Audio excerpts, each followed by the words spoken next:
Jagananna colony కట్టడానికి మీ భూమి తీసుకున్నారా? ఎంత ఎంత ఇస్తా ఉండమ్మా? మీ భూమి విలువ 2 కోట్లు, ఎకరున్న ఆస్తి భీమిలీలో. ఏం చేశారు? కడతామని మీరు ఇచ్చేసారు. అలాగే మీరు భూమి ఇచ్చేసారు.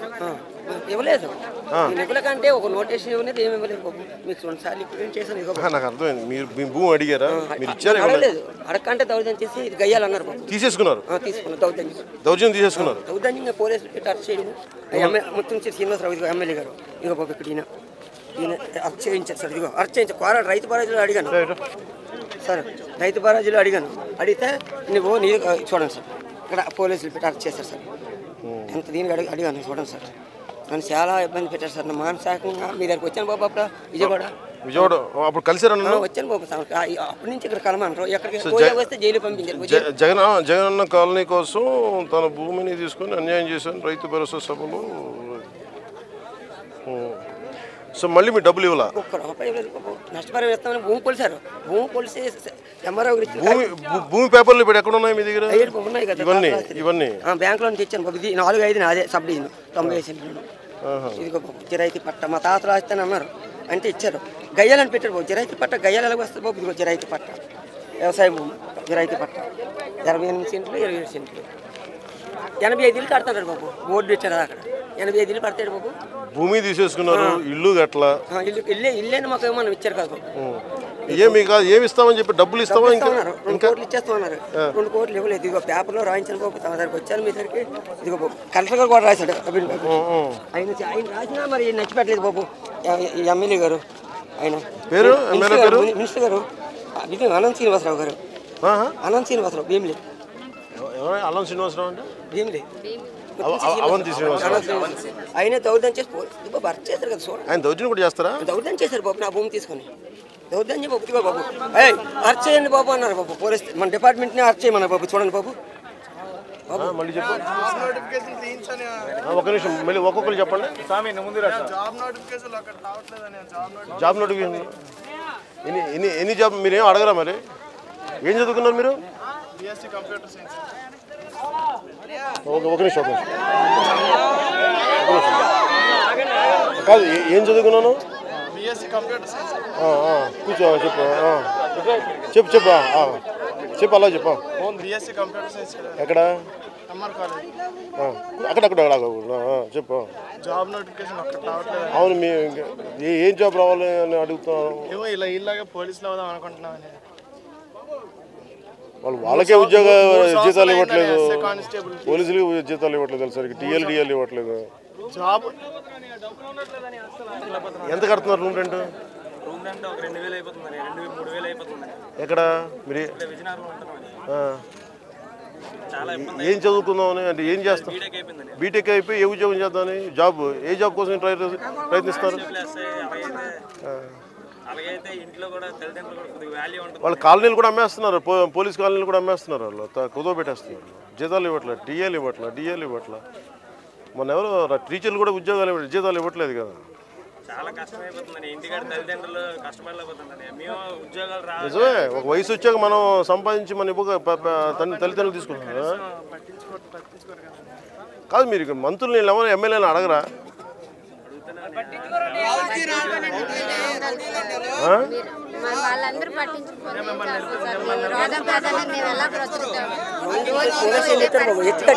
మిమ్మల్ని ఇది భీమిలికి మీరు సందీప్ని కలవని మాట్లాడతాను. మేము ఇది మీరు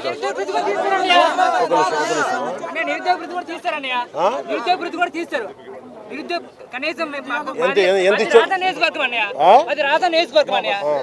నాకు నెలకు 3,000 పంపిస్తాను ఇంటికి రమ్మని. ఈ జగన్మోహన్ రెడ్డి ప్రభుత్వం వచ్చి 3 సంవత్సరాలు కనీసం కానిస్టేబుల్ నోటిఫికేషన్ ప్రతి ఏడాది 6,000 ఇస్తామన్నా. ఇప్పుడు వచ్చి ఒక కానిస్టేబుల్ నోటిఫికేషన్ ఇస్తామని ఊసలేదన్నయ్య. మరి ఎట్లా? మీరు ఏం ఉద్యోగం మరి ఏం పని చేస్తావు? మేమైతే మా అమ్మ నాన్న వ్యవసాయం చేస్తానయ్యా. ప్రతి మంత్ మాకు 3,000 పంపిస్తారన్నయ్య. వాళ్ళు ఎప్పటి నుంచి పంపిస్తున్నారు? మాకు కూడా వయసు వచ్చింది. జాబ్ రాక మాకు ఇబ్బంది పడుతున్నారన్నయ్య. మీరు చెప్పండి. అక్కడే సరే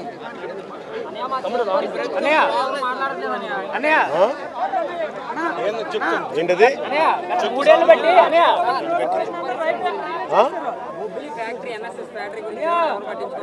ఎన్ఎస్ఎస్ ఏంటి ఏది జూట్ మిల్లా షుగరా చుట్టుపక్కల చాలా మందికి జీవనాధారంగా ఉన్న దాన్ని తీసేశారు సార్. తీసారా ఇప్పుడు దాన్ని తీసేసి సంఖ్యలు తోలాల్సిన బాధ్యత ఉంది సార్. సంఖ్యలు తోలినా సరైన రోడ్లు లేవు సార్. సరైన రోడ్ల కోసం ఎవరైనా ప్రయత్నిస్తే అక్కడున్న అధికార పార్టీలు అవన్నీ నోటు నొక్కేస్తాయి సార్. సరైన పోటీ ఇవ్వడానికి కూడా నాయకులు ఇబ్బంది పడిపోతున్నారు సార్. చాలా మంది నాలాంటి యువత, నేను ఇప్పుడు అక్కడి నుంచి వచ్చాను సార్, బొబ్బిలి నుంచి. మా నాన్నగారికి మా పెదనాన్నగారికి చాలా అవసరం ఉంది సార్. అయినా మేము సరైన చెరుకు తోటలకు కిందసారి తిరిగి మా యొక్క డబ్బులతో 5,000తో సంఖ్యలు తోలాం సార్. అంటే ఉన్న చెరుకు పోగొట్టుకోలేక డబ్బులు లేక 5,000 మా సొంత మదుపుతో అక్కడికి చెరుకు పంపించాం సార్. అయినా మాకు సరైన గిట్టుబాటు ధర లేక వాళ్ళకి ఇవ్వాల్సి వచ్చింది సార్. చెరుకును వదులుకోలేము కదా సార్. ఎంతో కొంత నష్టానికి వదిలేస్తున్నాం. నష్టానికి వదిలేస్తాం. మీ కార్యక్రమం జనమైన కార్యక్రమం ఉద్యమన్న పోలీసులు మిమ్మల్ని కనీసం వైద్యం నుంచి రానివ్వలేదండి. నెట్టుకోకుండా మామూలు మాట్లాడు. మీ కార్యక్రమం జనమైన కార్యక్రమం మా సమస్య తీసుకొద్దామని చెప్పిన మిమ్మల్ని కనీసం ఈ ప్రభుత్వం ఈ రాక్షస ప్రభుత్వం కనీసం సరైన బాకీలు రావాల్సిందిగా చాలా నేను చేస్తున్న ప్రయత్నం ఏంటి చెప్తా.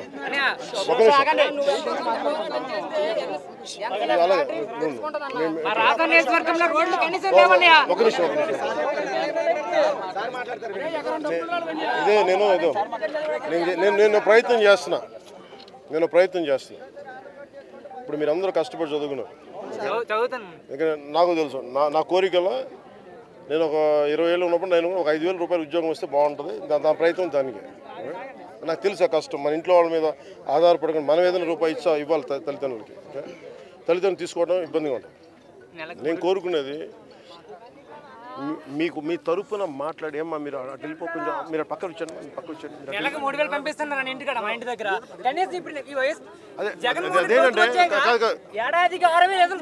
అలా కాదు. మీరు మీ దగ్గర డెమోక్రసీ అనే ఒక టూల్ ఉంది, ప్రజాస్వామ్యం. మీరు నాయకులకి భయపడితే ప్రతిసారి గోలు నొక్కేస్తూ ఉంటారు. నేను దెబ్బతి అంటే ఇంతమంది యువతున్నారు కదా, మీ అందరికీ ఏదో అంటే మీకు భవిష్యత్తు ఇవ్వకపోతే ఎట్లా? ప్రతి ఎమ్మెల్యే, ప్రతి ఎంపీ, ప్రతి నాయకుడు వాళ్ళ మునిమన వాళ్ళ దాకా సంపాదించుకున్నారు. మునిమన వాళ్ళ దాకా ఏం చేసుకుంటారో డబ్బో తెలియదు మనకి. అందుకనే ఇది ఏంటంటే ఇది నా ఒక్కడితో సరిపోదు, మీరు అందరూ కలిసి వస్తే. కానీ దెబ్బ అంటే మనది ఒత్తిడి తీసుకోకుండా మార్పు రాదు. మీరు లాస్ట్ టైం కూడా 2014లో కూడా నేను పోరాటయాత్ర తిరుగుతున్నప్పుడు అందరూ వచ్చారు. ఎలక్షన్ టైంకి మీరని కాదు యువత మీరు అటు వెళ్ళిపోతే మీరు నష్టపోతారు, నేను నష్టపోను. నాకేమవుద్ది, మహా అయితే నేను అవమానపడతాను, నన్ను నమ్మి జోకులు వేస్తాను. నాకు ఓకే అది.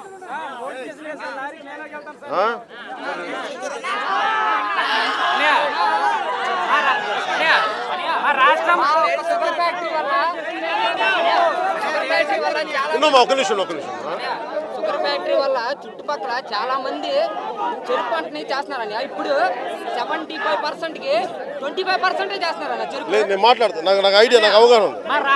అది రాజా నియోజకవర్గం అండి, ఇప్పుడు విజయనగరం జిల్లా.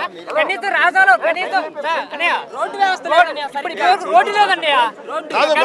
అలా కాదు. మీరు 2014లో మీరు ఎలా నమ్మారు చెప్పండి? వైసీపీ గర్భిణీలు వెళ్ళాలంటే 2014లో మీరు ఎలా నమ్మారు? మీరు ఇప్పుడు కూడా ఆవేశంతో మాట్లాడలా, ఆవేదన మీరు ఆలోచించాలి. మీరు ఎందుకంటే మీ తరపున పోరాటం చేయడం అలా ఇప్పుడు మీరున్నారు. మీ తరపున పోరాటం చేయడానికి కొత్త రక్తాన్ని తీసుకొస్తున్నా. తల్లిదండ్రులు అక్కడ ఉన్న అధికారులకి వాళ్ళున్న ఇప్పుడు అధికారు ఉన్నారు కదా, అధికారి ఈ ఓటు వేయండి 1000 రూపాయలు ఇస్తే వాళ్ళకి సరైన అవగాహన లేక ఆ ఓటు మనం వాళ్ళకే వేయాలి.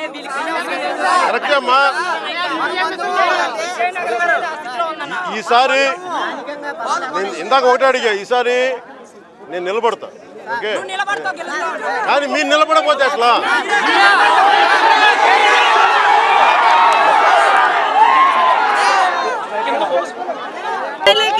ఇల్లు కట్టి ఇస్తామన్నారు, ఇప్పుడు పట్టా ఇచ్చండి, మీరు ఇల్లు కట్టుకోకపోతే ఇల్లు కట్టుకోకపోతే తీసేస్తారంట.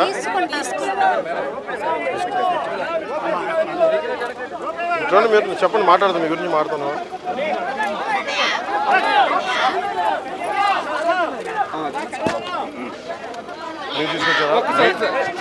మీరు తీసుకొచ్చారా పట్టుకున్నాం ఇట్లా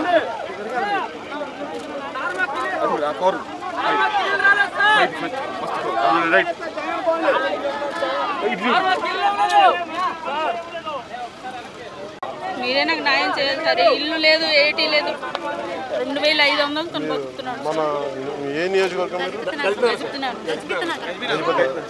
మన వాళ్ళు పంపిస్తుంది మాట. చెరువులను కట్టారని ఇల్లు చెరువులు కట్టి దేనికని అది ఇంతలో ఎలా వస్తారు నాకు అర్థం కాదు. ఏడని అదే కాదు వైసీపీ గవర్నమెంట్ మొత్తం దిగిందండి, అంతా కూడా తిరిగిందా? ఇదే సైట్ లోకి మొత్తం చాలా మంది వచ్చారు. వైసీపీ చేసి కలెక్టర్ చాలా మంది వచ్చారు. ఇక్కడికి మీరు వస్తున్నారని తెలిసిన సమావేశాలు కూడా ఏర్పాటు చేశారు. ఇక్కడ జనాలు ఉండరు కాబట్టి ఇక్కడ ఇల్లు ఇచ్చారు. ఎందుకంటే వాళ్ళు మాఫియా చేసుకోవడం బాగుంటుంది కదా, ఇక్కడ ఇచ్చేసి మాఫియా కూడా చూపెట్టడానికి జనాలకి ఏది చూపెట్టడానికి ఇంట్లో చాలా దారుణం గవర్నమెంట్ నిన్న దిగిందన్న, నిన్న సాయంత్రం దిగింది. నైట్ అంతా మేము ఉన్నాం. నిన్న సభకు వెళ్ళిన వాళ్ళందరినీ కూడా తప్పించి సైట్ లో ఉంచారు. నన్న మీరు పట్టాదారులందరూ కూడా ఇక్కడ కానీ వస్తే రేపు పవన్ కళ్యాణ్ గారు వస్తున్నారు, అక్కడ కానీ మీరు ఏమైనా మాట్లాడితే ఖచ్చితంగా మాత్రం మీ పట్టాలు రద్దు చేస్తామని హెచ్చరించారు. నిన్న మీటింగ్ అయిపోయిందని తెలిసిపోయింది, లేట్గా వెళ్ళారు. వచ్చిన వాళ్ళందరినీ కూడా సైట్ లో తీసుకొచ్చారు. వాళ్ళందరితో మీటింగ్ ఏర్పాటు చేసి వాలంటీర్ ఎవరెవరు మీటింగ్ లో జగన్ రెడ్డి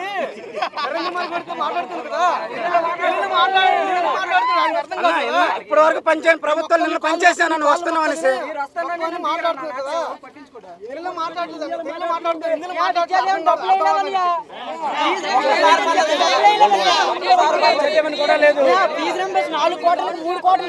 ఒక నిమిషం 4 క్వార్టర్స్ లో 3 క్వార్టర్స్ రిలీజ్ చేశారు. ఇంకో క్వార్టర్ ఏదన్నా ఇంజనీరింగ్ ఎలా చేద్దాం? కాదు, వాళ్ళు ఇంటికి బట్టలు డబ్బులు వచ్చేస్తాయి, మరి దానికి ఓట్లు పడిపోతున్నాయి, మీరు మీకు రావట్లేదు?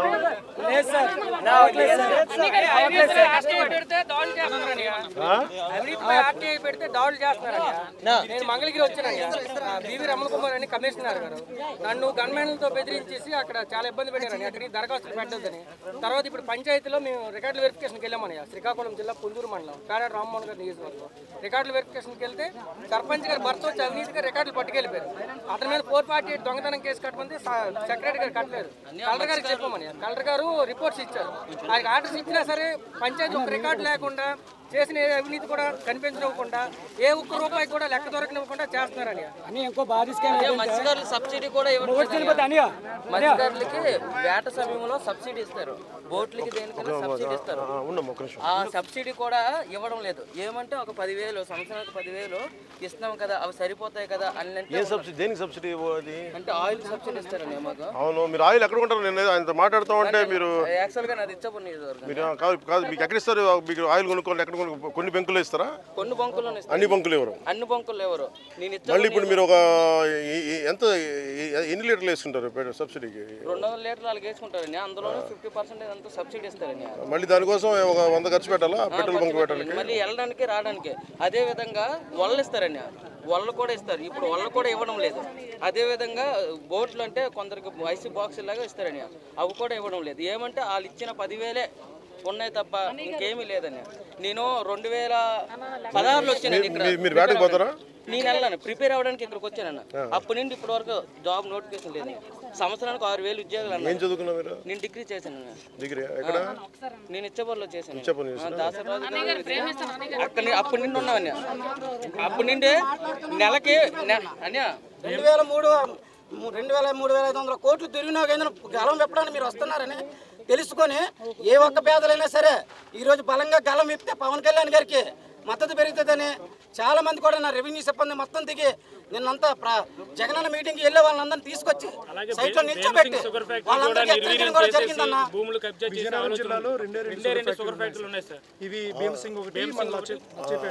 జూట్ చంపేశారు, మొత్తం చంపేశారు. ఇప్పుడు చెరుకు కూడా చంపేశారు.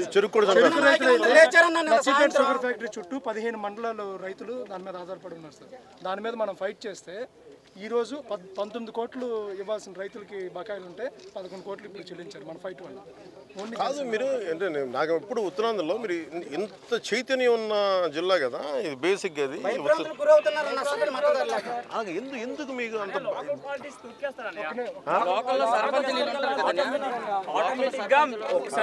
ఆటోమేటిక్గా సర్పంచ్లు వచ్చేసరికి ఆటోమేటిక్ ఎక్కడికి ఏదైనా మాట్లాడడానికి ధైర్యంగా వెళ్దామన్నా వెళ్ళవచ్చు. నేను మీకు మీ అందరికీ విజయనగరం జిల్లాలో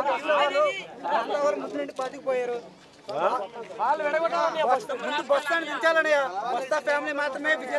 అలాగే ఇప్పుడు ఫస్ట్ నేను నా ఉద్దేశం ఏంటంటే ఒక్క రోజులో వాళ్ళు ఎదగల, ఒక్క రోజులో కూడా దించలే, అంచెలంచెలుగానే తగ్గాలి. దానికి కావాల్సింది మీరు ఇప్పుడు నేను మార్పు మీకు ఒక కథ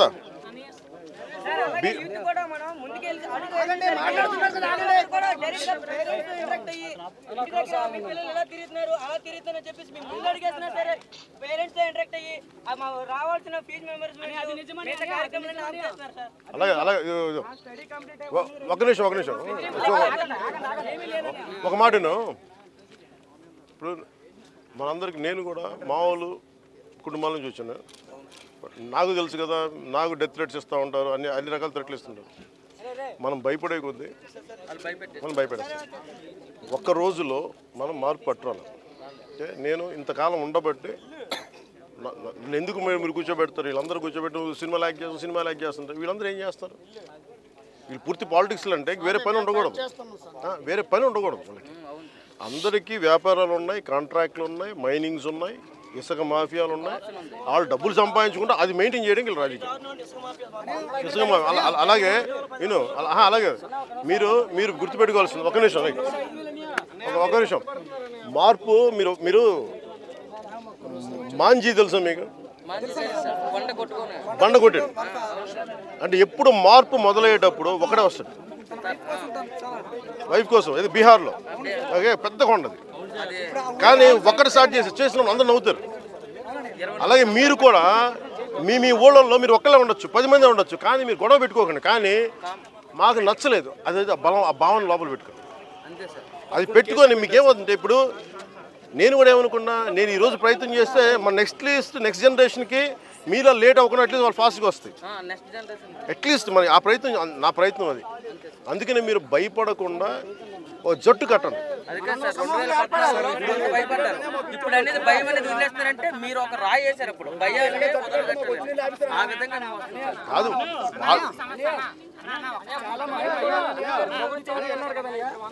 చనిపోయిన ఉన్నారు కదయ్యా, పాపం వాళ్ళకి పెన్షన్లు కూడా రావట్లేదు.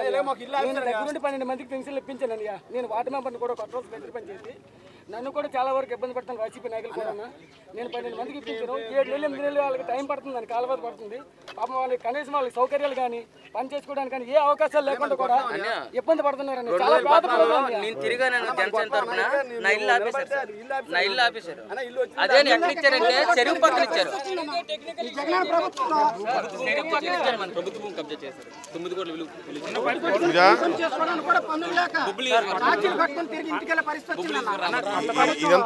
9 కోట్ల విలువ చేశారు. 9 కోట్ల విలువ చేసే భూమి కబ్జా చేశారు. ఇప్పుడు చూపిస్తాను. ఇదిగోండి వైసీపీ నాయకులు కబ్జా చేస్తారు. మార్పు చూపిస్తాను. ఇదిగోండి సార్, ఇదిగోండి 56 సెంట్లు దానం చేశారు 1966లో మూడర్ల పద్మనాభం గారు. 56 సెంట్లు దానం చేస్తే ఇప్పుడు అది 36 సెంట్లు చూపిస్తుంది. రాత్రి అక్కడ ఆదిలోని వెలుగాఫీస్ కొట్టారు సార్. వెలుగాఫీస్ కొట్టేసి జేసీబీతో మీరేం చేస్తారంటే మీ ఎక్కడ ఏమేమి జరుగుతుందని డేటా మెయింటైన్ చేయండి. ఇప్పుడు మనం 11 కేసులు పెట్టాం. 1, 2 మీరు కేసులు హోటల్ దగ్గరకు వస్తామంటే రౌడీ షీట్ ఓపెన్ చేస్తా ఉన్నాను. నేను హోటల్ దగ్గర ఉన్నానని చెప్పాను. రౌడీ షీట్ ఓపెన్ చేస్తా ఉన్నాను సార్. ఆ రోజు నువ్వేగా చెప్పింది నా దగ్గర. ఆ రోజు మా కింద ఏది అని ఎవరో బెదిరిస్తాను నేను. పోలీసు కూడా ఒత్తిళ్ళు ఉంటాయి. అంటే చెరుకు రైతుల గురించి, ఇసుక మాఫియా మీద మనం ఇప్పుడు ఎందుకు చాలా మంది ఉద్యమాల వైపు వెళ్తారు, ఇలా నలిగితే వెళ్ళిపోతారు. ప్రజాస్వామ్యం మటుకు ఇస్ మోస్ట్ పవర్ఫుల్. అందుకని ఇది నేను ఒకరిని చేసేది, మనందరం కలిపి చేసేది. ఓకే, నేను ఇవ్వాల్సిన సపోర్ట్ మీకు ఇస్తాను. ఓకే, మీరు ధైర్యంగా